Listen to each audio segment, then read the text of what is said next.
মাধ্যমে কিন্তু এখানে যে নেপাল এবং পার্শ্ববর্তী দেশ ভুটান, ভারত এবং বাংলাদেশের মধ্যে যে বিভিন্ন রকম পণ্য আমদানি রপ্তানি প্রতিনিধিত্ব হয়ে থাকে এবং এখানকার যারা আমদানি রপ্তানিকারক রয়েছে তারা কিন্তু আমাকে যেমন জানিয়েছেন যে গত 3 মাস ধরে কিছুটা মন্থরগত থাকলেও কিন্তু আমদানি রপ্তানি যে কার্যক্রম সেটি কিন্তু মোটামুটি চলমান রয়েছে এবং ট্রান্সশিপমেন্ট বাতিলের যে গত 2 দিন আগে যে সিদ্ধান্তটি জানানো হয়েছে ভারতের পক্ষ থেকে পরিপ্রেক্ষিতে আমরা দেখতে পেয়েছি যে তেমন কোনো কিন্তু প্রভাব এখানে দেখতে পাইনি। ট্রান্সশিপমেন্ট বাতিল বলতে সেখানকার যে বন্দরের যে সুবিধা সেগুলি কিন্তু দেওয়া হবে না, এমনটাই নিয়ম থাকার কথা। অথচ কিন্তু সেখানকার যে ভূখণ্ড সে কিন্তু ব্যবহার করতে পারবে। তো এখানকার ব্যবসায়ী যারা রয়েছেন তারা আমাকে যেমনটি জানিয়েছেন যে আসলে এতে কিন্তু তেমন কোনো প্রভাব পড়বে না। তার কারণ হচ্ছে যে এখানকার যে আমদানি রপ্তানি যেসব পণ্য রয়েছে সাধারণত নেপাল এবং ভুটান থেকে কিন্তু এখানে পাথর এবং চিটাগো সেটি কিন্তু আমদানি করা হয় বাংলাদেশে এবং এখান থেকে কিন্তু আলু, পাট,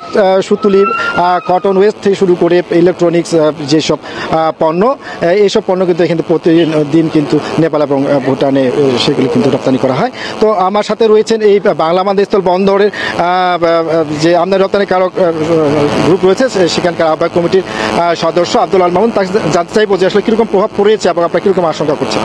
না, আমাদের এখানে ট্রান্সশিপমেন্টের যে প্রভাব, যে একটা খবর বের হয়েছিল, এতে আমাদের কোনো প্রভাব পড়েনি। আমাদের যে আজকের যে ব্যবসা স্বাভাবিক চলছে আমদানি রপ্তানি করা।